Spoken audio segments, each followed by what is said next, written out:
Hi everyone, Amber here. Welcome back to In Conversation with ATF, the first In Conversation with ATF in a very long time. I've since gotten back from LA and I've got a ton of stuff and life's been pretty crazy. But we're back on schedule now, and my guest today is an actress. You might know her as the voice of Twitch in Transformers Earthspark.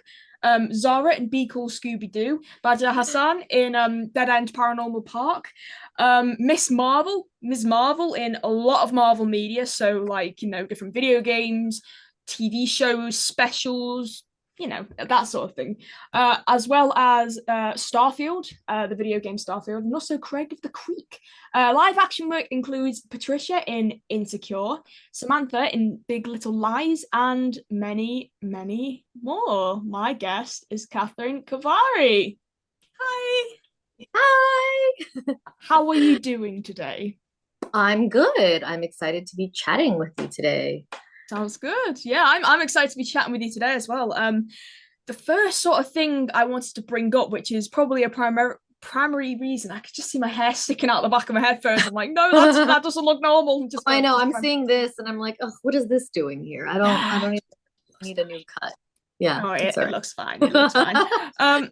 So one of the prime reasons why I wanted you, well, yeah, prime, pardon the pun, I wanted you on my show is because in August you're actually coming over to the UK for TF Nation, which Yeah, is that's right. Europe's largest Transformers convention. Now, have you ever been to the UK before?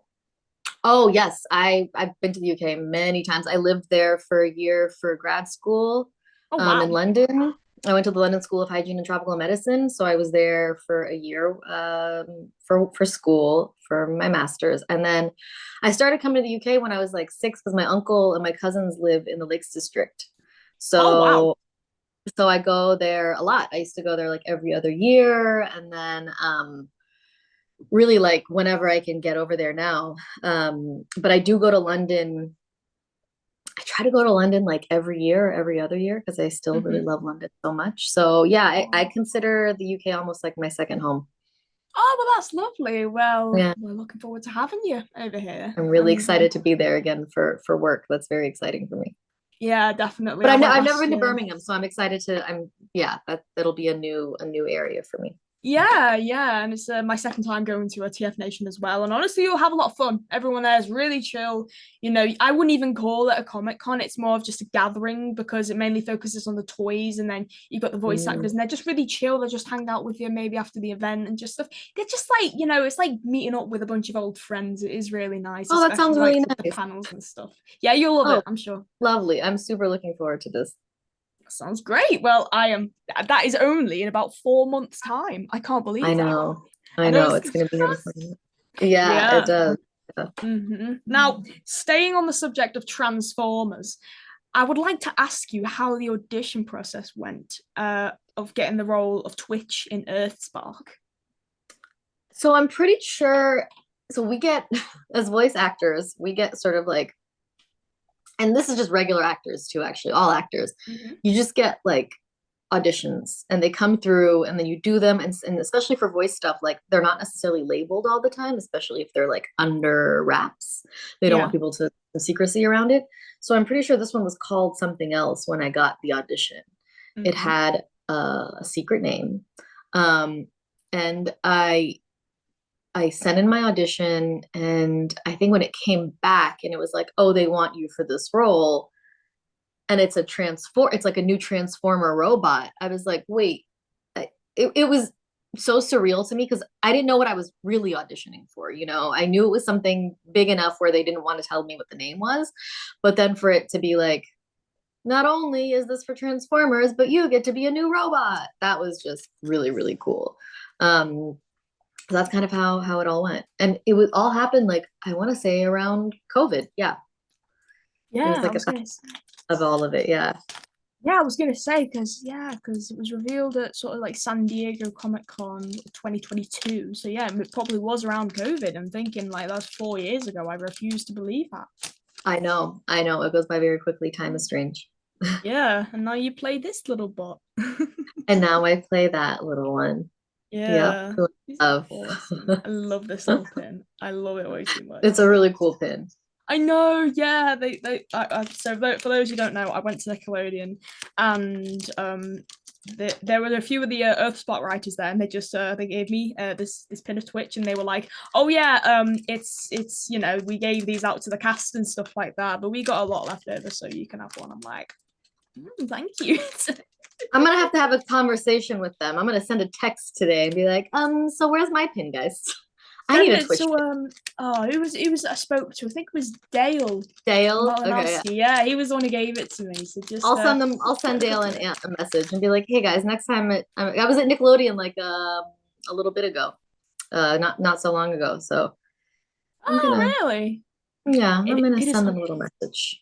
it is a fun place, honestly. Like I went for like the full tour, and honestly, just like wow, I just can't imagine people working here. It's just people playing here. It's like a massive playground. It's so I cool. know, and the furniture is really cool too, I like the know, yeah. decor, The chairs furniture, and that the you sit colors, on and and the you spin around. yeah, yeah. It's really it's like a big playground for sure. It is. It is indeed. Yeah. So I've got to ask you about obviously Thrash as well, voiced by Zeno Robinson. Have you? Of course, you've met each other in person, but did you record together during COVID, like over Zoom, or did you do mainly solo sessions? Yeah, so when we got um for like the first several episodes, I want to say the director and the producers and everybody was very intentional about having us do group records. Mm-hmm.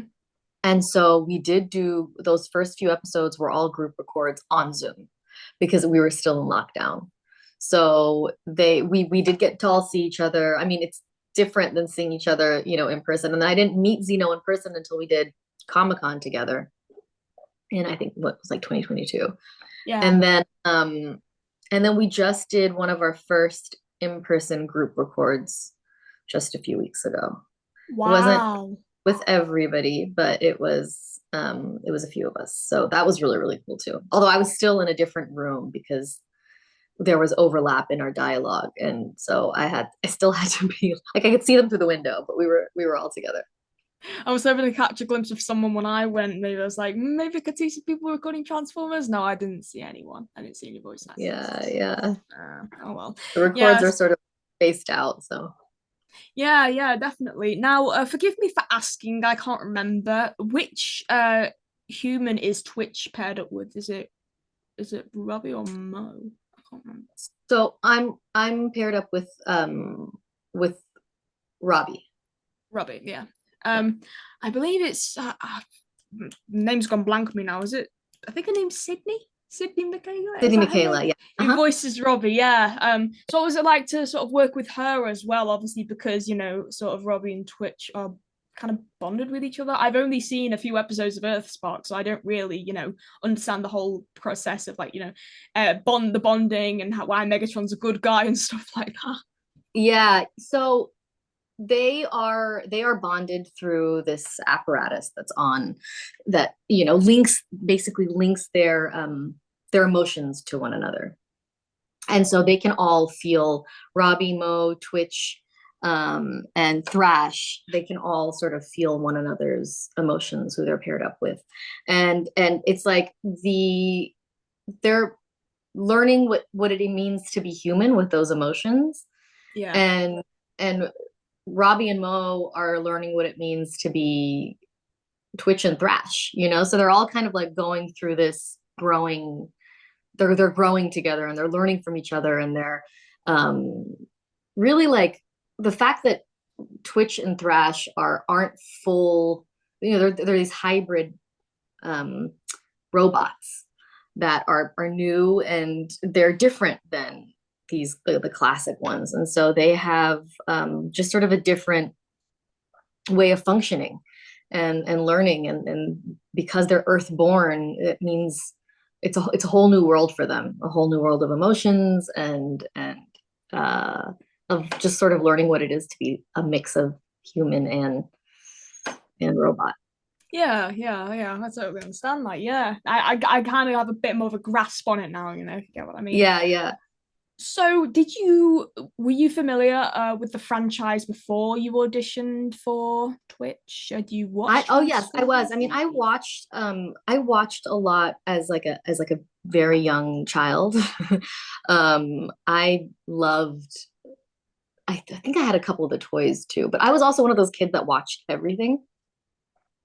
And so for me it was like, I was familiar with the world. I was familiar with how large the world was and how many, people were fans of Transformers. And so Yeah, for me, it was like, aside from the fact that like I did watch it as a kid, it was also like, it was also crazy to then be brought into this franchise that I had known for all my whole life, essentially. Like that this has been around forever, at least in my lifetime.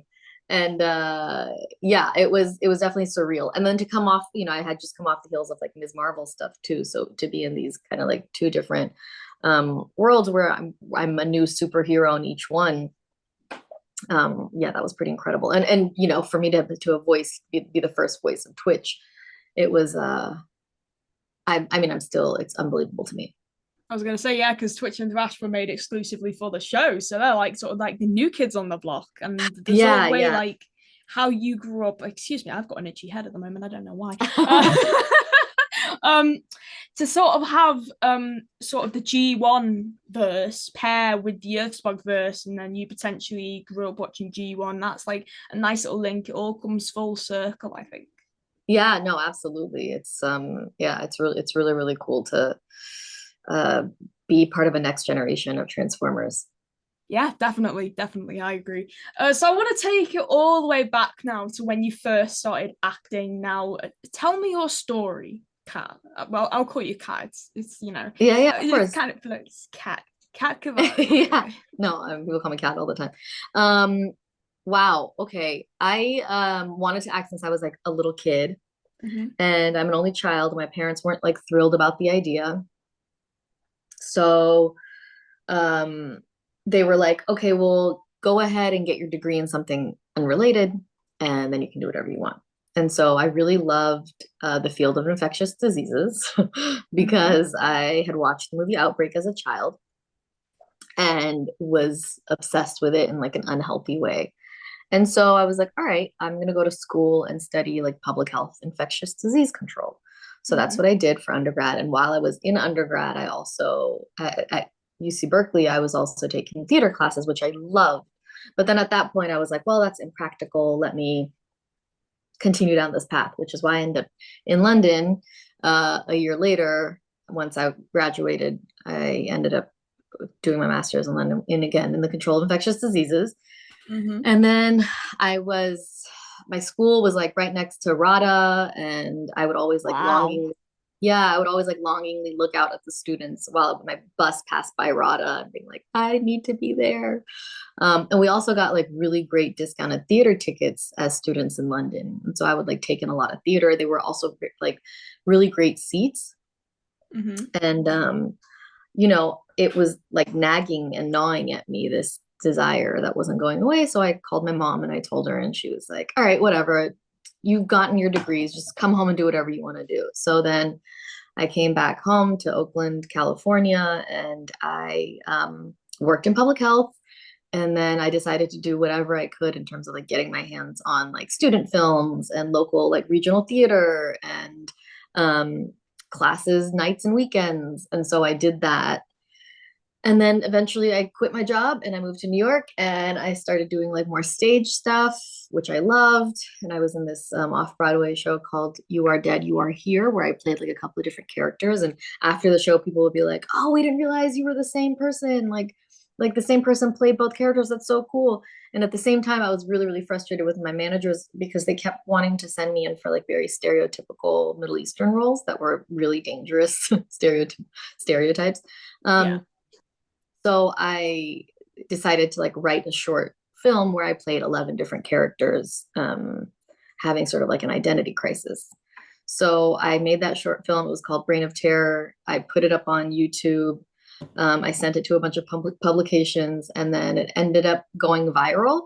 Mm-hmm. And uh, off of that, I got some really great managers at Circle of Confusion, and they were like, all right, what else do you have? Because I didn't realize they were signing me as like writing as a writer and as an actor. Yeah. And I had ideas, but I always thought somebody else was going to execute those ideas and not me. Yeah. So I started writing again. And well, after I did that sketch, I was like, all right, well, I guess I'm going to keep writing. So then I started writing, and that's when my writing sort of, I had that path, and I have a writing partner now. And, we had a movie, a short film, a pilot that went to Sundance in 2020, and it won Best Episodic at South by Southwest. Oh. And we're developing that into a feature. And yeah, I mean, I got insecure because Issa Rae saw that sketch where I played 11 different characters. She reposted it on her, at the time it was like, what was Google's platform where you could like post things? It doesn't exist anymore. It's now defunct, but she had posted it on that. And I was like, what was it called? MySpace, Bebo, No, it wasn't MySpace. It was called like Google. MSN. Mm-mm. Mm. It was Google something. Google It was Hangouts, No, it was like a platform where you could post things on Google. It was like Google Google, Plus, was that? No. That's the closest thing I can think of. Was it Google Plus? I'm not sure. Might have Google been. platform defunct. Oh, you know what? Maybe I could ask ChatGPT. I feel like ChatGPT unfortunately knows everything. Yeah. Yeah, it was. No, you're right. It is Google Plus. That's what it was. Yeah. That was one. Google Plus. So she posted it on Google Plus. Uh-huh. And then we got to know each other from that. And then when she got insecure, she was like, do you want to be in this? And I was like, sure. So that's how that all came to be. So it was kind of a very roundabout way. It wasn't like a traditional way, but also there aren't really that many traditional ways of getting into acting. Everyone sort of has their own path, and Yeah. it just requires you to be a little ignorant as to like how much work goes and time and Yeah. struggle goes into it, and you have to be willing to just take the plunge. So I'm glad I Yeah. did. Yeah, definitely. Yeah, definitely. And it's very unrelated, but I absolutely love your background right now. It's like you're in an aviary, is that what they call them? Like, sort of like, well, that's the thing for birds, isn't it? It's like, Yeah, no, it's not a greenhouse, but just like a nice greenery sort of, you this know, thing. Yeah, just all yeah. these little I've got plants. I love them. yeah, I'm a little plant obsessed. So the house is just all plants at this point. I I like can't it. I love nature, and I always am trying to like be in nature, but I'm not Hmm. because I'm in LA. So it's not as naturey as I would like. I mean, it has some nice nature, but I want to be like immersed in it. So Yeah, yeah, well, you there's got hummingbirds. I saw some beautiful little hummingbirds when I yeah, was yeah, there. we have So great I love that. hummingbirds out here. Yeah, they're so pretty. I We also know, have these like, yeah. really cool like green beetles. They're called fig beetles that are only around in like August. And they're these like giant, they're huge, and they have like iridescent green wings, and they fly. So people get freaked out because they're really large and they buzz as they're flying, but they're so gentle, and I love it when they land on me. They're my other favorite thing in LA are these Aww. green beetles. Yeah. Oh, that's really sweet. Wow. So when about did you move to LA from, I presume, New York you came from? Yeah, New York. I moved in end of 2013. Ah, right, I see. Yeah, because I look at your credits and you worked on Be Cool Scooby Doo, which was around 2015. What was it like working on that? Of course, I've got to mention that, of course. Was it a group record? What was it like working on that show? What was Oh, your it was super experience? fun, especially because that character was a lot of fun. And uh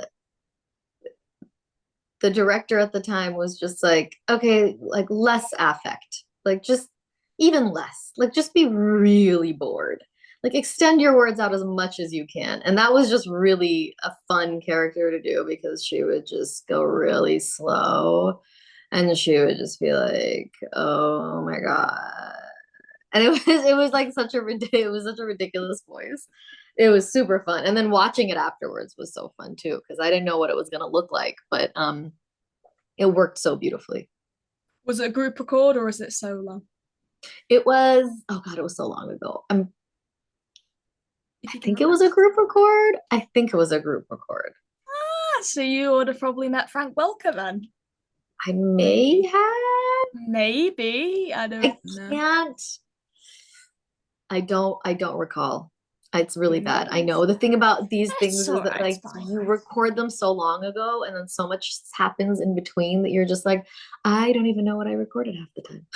Yeah, it's honestly, it's all right. It was a long time ago. I completely understand that. But honestly, the way you've recalled it, what you can remember what happened, if that does make sense. It sounds like you had a ball. It really sounds like you had a blast working on that show. I did. I remember it was super fun because I remember being like, oh, this is the voice you want, and then having such a good time with the voice once we found it and be like, yeah, that's what it is. And then that was just it was so fun to play with. So I do remember that much of it. Oh well, that's good. That's good. That's Yeah. good. What would you say your proudest achievement is? It could be in acting, it could be in your whole life, it could be something you did when you were younger. What would you say your sort of proudest achievement is, acting or non-acting related? I think my proudest achievement is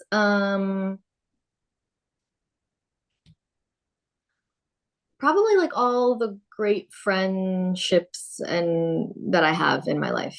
I am an only child, so I really gravitated towards like friends growing up. And I have friends from when I was like 9 months old into like elementary school, middle school, high school. And, once you're sort of in my circle, I hold on because friends are my family.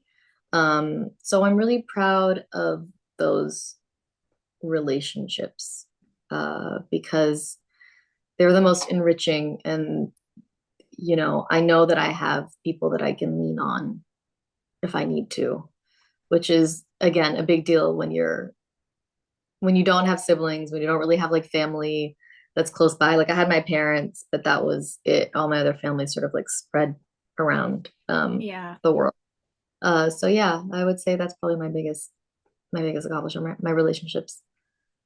That's a very good answer. That is a very good answer. And also Oh, the thanks. connections that you've made along the way. And, the franchise, you sort of, you've got the key to unlocking them. So, like the Marvel and Transformers and stuff like that, and Scooby Doo. And then you make connections through them and friends and everything like that.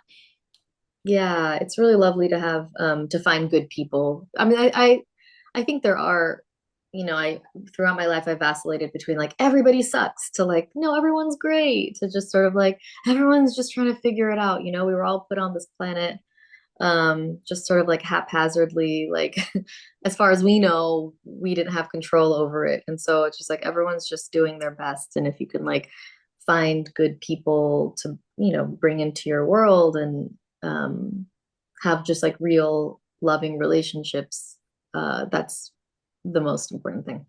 Yeah, definitely. Now actually I've got to ask, going back to Transformers very briefly, if you could voice any Transformer, I mean any, any literally any Transformer in Oh any man, in any ever character in Earthspark. Yeah, I mean, I suppose you could count the humans too, but any robot in Earthspark. Who any robot who transformer. who would you want to voice and why? Which other robot would you like to voice? This is a good question. I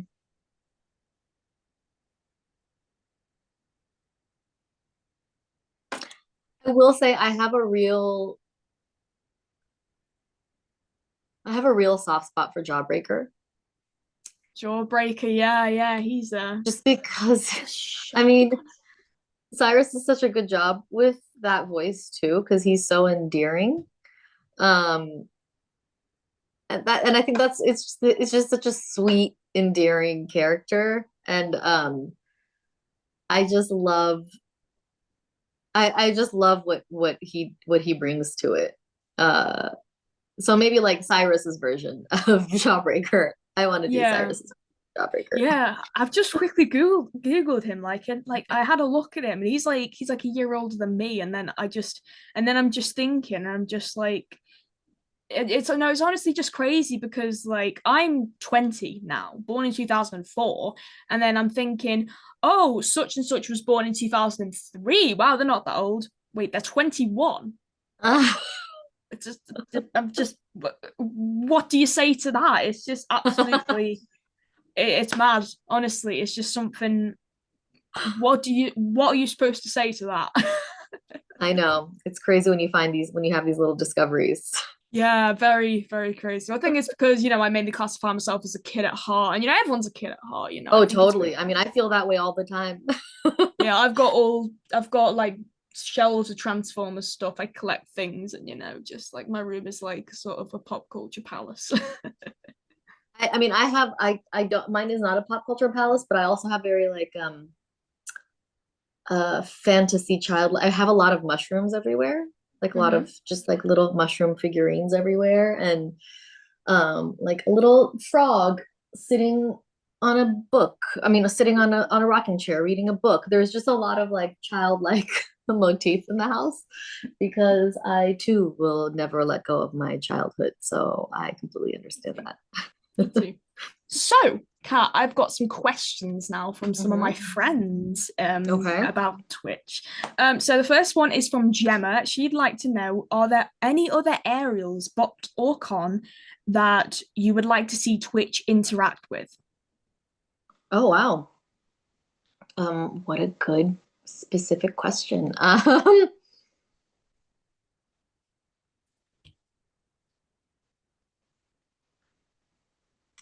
I mean, I don't know about Twitch specifically. I personally would love to see an actual alien spaceship one day. I feel like I've wanted that since I was a child. And I know what I consider an alien spaceship is not what it is going to be in the Transformers world, but that's what Kathreen Khavari wants. What about like an alien robot that transforms into a flying saucer? Yeah, okay, we can go with that. That's a good hybrid. Yeah, Yeah, sure. yeah, maybe Let's that's do just one that. thing I came up with my head. Yeah, Perfect. okay, We'll we'll go go with with that. that. We'll stick with that. Yeah. So the next question comes from Laura, who wants to know, how did you come up with the voices for your characters? I know obviously you voiced multiple characters, including some incidental ones in Earthspark. What do you see in how a character looks at or feels that informs you on how they sound, their resonance, their pitch, their tone, stuff like that. So we'll go with Twitch first. How did you come up with the voice for Twitch? Was it your idea? Was it Christy Reed, the voice director's idea, or? So I had just for both like Ms. Marvel and Twitch, their character traits were written in the script. And so with those character traits, and they do have very similar character traits actually. They're both sort of like fish out of water, learning their powers, eager about their powers. Um, I think Ms. Marvel is a little bit more timid going into the whole thing and then builds strength, whereas Twitch, she's eager and ready to go from the start. I mean, Ms. Marvel is too, but she's also sort of like overwhelmed because she's always loved superheroes, and now she's like joining this fleet that she's always looked up to, and so I think she's a little bit more intimidated than Twitch, who doesn't really have like a point of reference. She just knows that she's here, and you know she needs to be the best version of a bot that she can be. Yeah. And uh and at some point her character arc does get very, it's she's tested because the people that she loves the most are you know they're at risk, and so she has like she has to grow up very quickly, and she turns into a leader very quickly. But really a lot of the stuff is usually written on the page. Like they'll usually tell you like what the character traits are, and they'll usually even let you know like where they want the pitch to be. And then a lot of Yeah. times you sort of work with the director. I think for I want to say for Ms. Marvel, it was just about finding that right energy level. And the same with Twitch. Twitch was very, very high energy from the beginning. And I think for me, the high energy eager thing is something I can really relate to. Because I think if I'm really interested in something, I Mm-hmm. also get turbo energetic and eager. So both of those characters really spoke to me. Um, And then for, for characters like Zara, that's something that we like found in the room, because Hmm. I had one idea, but we just went into like a really extreme place with ideas once the director sort of came in, which I loved. So it really is, I might come in with something and we figure it out while we're there, and then we go with it. Sweet, awesome. Wow. Well, I never knew that. Like somehow, like, it's also sort of the director who comes up with the voice as well. Like they have an input as well. And it's very interesting to know that they also play a part, even though they don't voice the character themselves. Yeah, it's definitely collaborative, and they do direct us in the booth, and get us where we need to be for from one moment to the next too. Yeah, yeah, definitely. And the last sort of Twitch question comes from my friend Sophia, who wants to know if Twitch could do a kind of craft, what would it be? Artwork, embroidery, maybe because Sophia Oh, is an artist, so she'd love to, know what's. I see. I don't know. In my mind, I suddenly just saw Twitch grabbing like a paintbrush and just doing some crazy abstract painting on like a giant canvas. Yeah. I see her just dipping brushes and just throwing it at the canvas. In both like alt mode and in her regular. I think alt mode would be hilarious. Just as a drone, just flying Mm. around and splashing paint. Yeah, yeah, definitely. I think would be quite an amusing sight. Yeah. So, for the next few minutes, we're going to talk a little bit about Ms. Marvel. So, when about did you first start voicing the character of Ms. Marvel? Obviously, it would have been before the first appearance was sort of released into the public and stuff like that. Yes. So it was in 20, I think I got the audition end of 2014. And Oh, then, come up 10 years then. yeah, oh my God, that's crazy. Wow. Wow. Yeah, okay, that's ridiculous. I can't believe it's been 10 years. Yeah, it was end of 2014.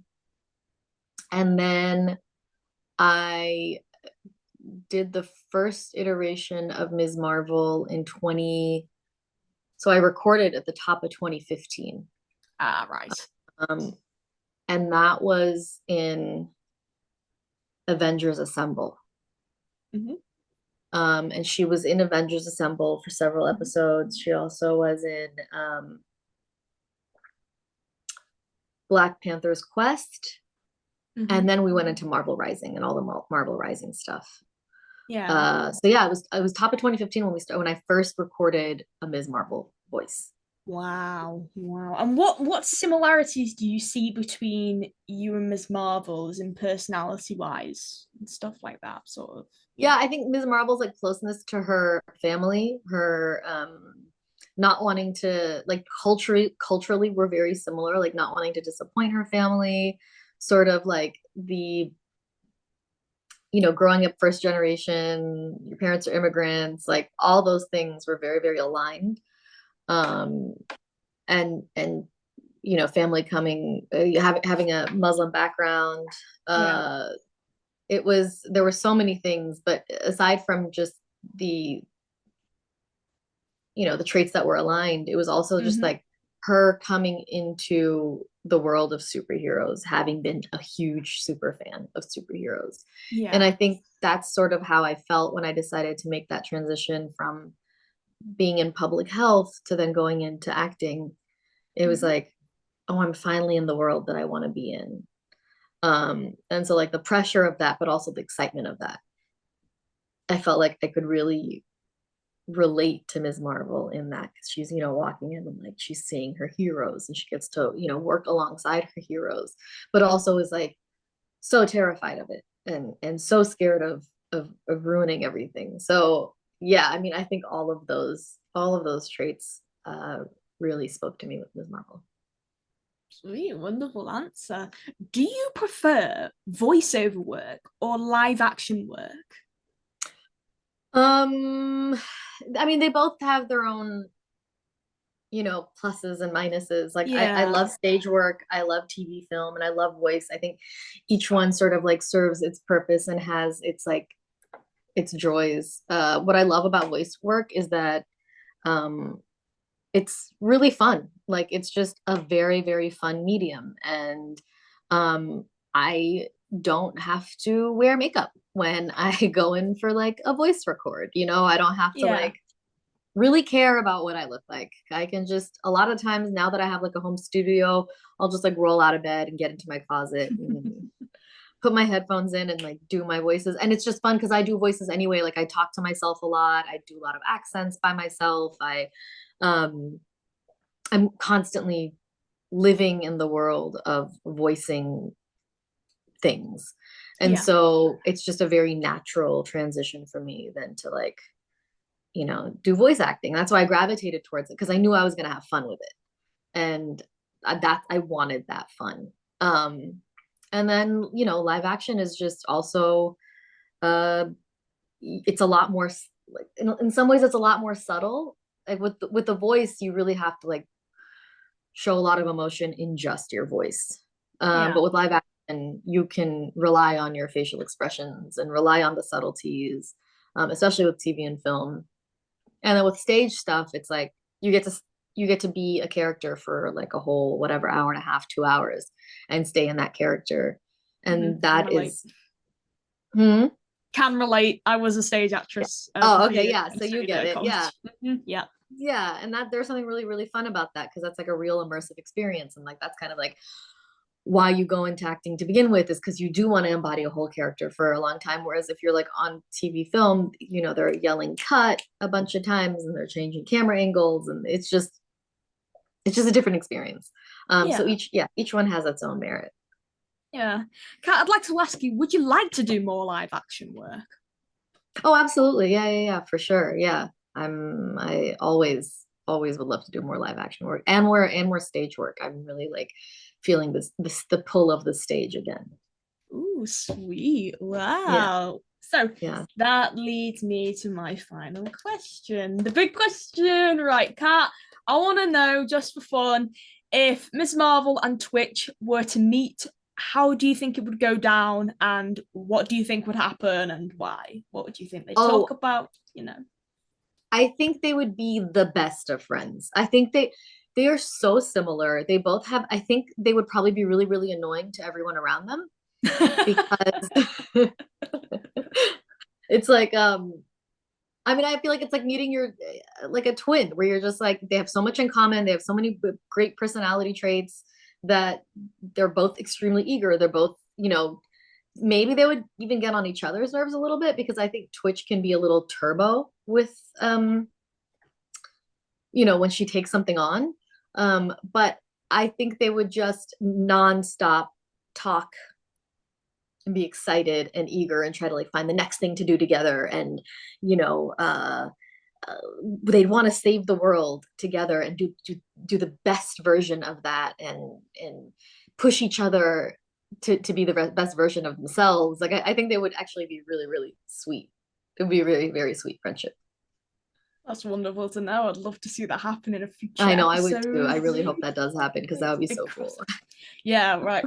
You've inspired me now. I got a surprise for you when we meet at TF Nation, but obviously you're not going to reveal it just yet. Oh, I can't wait. I gotta wait 4 months. Yeah, I know. Yeah, it's just like time's going by so fast. Honestly, it's I know. crazy. It really is. Well, Kat, thank you so much for joining me on my show. It has been an absolute pleasure to talk to you today. Thank you. Thank you, Amber. It was super fun talking to you too. Thank you so much. You're welcome. Where can we find you on the internet? What have you got anything you'd like to promote? Ooh, Check me. I'm on Instagram, although I don't post as much as I used to. Just Kathreen Khavari on Instagram. Mhm. Um, Nothing to promote at the moment. I'm working on like a feature film, two feature films that I'm trying to get made. One is sort of like Ooh. in the process of gathering more talent. The other one's sort of in a more preliminary place. It's already been Mhm. written, but we're trying to find the right people to get it done. And then I have a short film that I wrote and I'm going to direct hopefully this year. So, but none of those things can be seen right now. So Oh, just have to in wait the and see meantime, then. I'll be on Instagram. Sweet. Well, in that case, I'll put it in the description down below. To you at home, thank you so much for watching this episode of In Conversation with ATF with the lovely Kathreen Khavari. If you are in the UK and you would like to meet Kat in person, then don't forget to check out the TF Nation website and get your tickets there. It runs from the 9th to the 11th of August, and it's at the Hilton Metropole in Birmingham. And I'll be there as well all weekend. I can't wait to see you there, Kat, honestly. I can't wait to meet you two in person. Thank you. I'm bringing this with me. I'm bringing it with me. I'm gonna get one too. I'm gonna make sure I get. Please persuade Dale. Message. I'm so surprised you don't even have one. When he was like, "Oh yeah, the cast have it," I'm like, Kathreen better have one. I don't have it. I'm gonna reach out to them today. I can't remember what other ones they did. I only really saw this one. I was just given it. Interesting. I wonder if there's a thrash one as well. I don't know. But anyways, to you at home, thank you so much. Yeah, fingers crossed. To you at home, thank you so much for watching this episode. I hope you liked it as much as I did recording it. All right. Thank you for watching. Don't forget to like, comment, subscribe, and we'll see you around. Take care. Bye. And cut.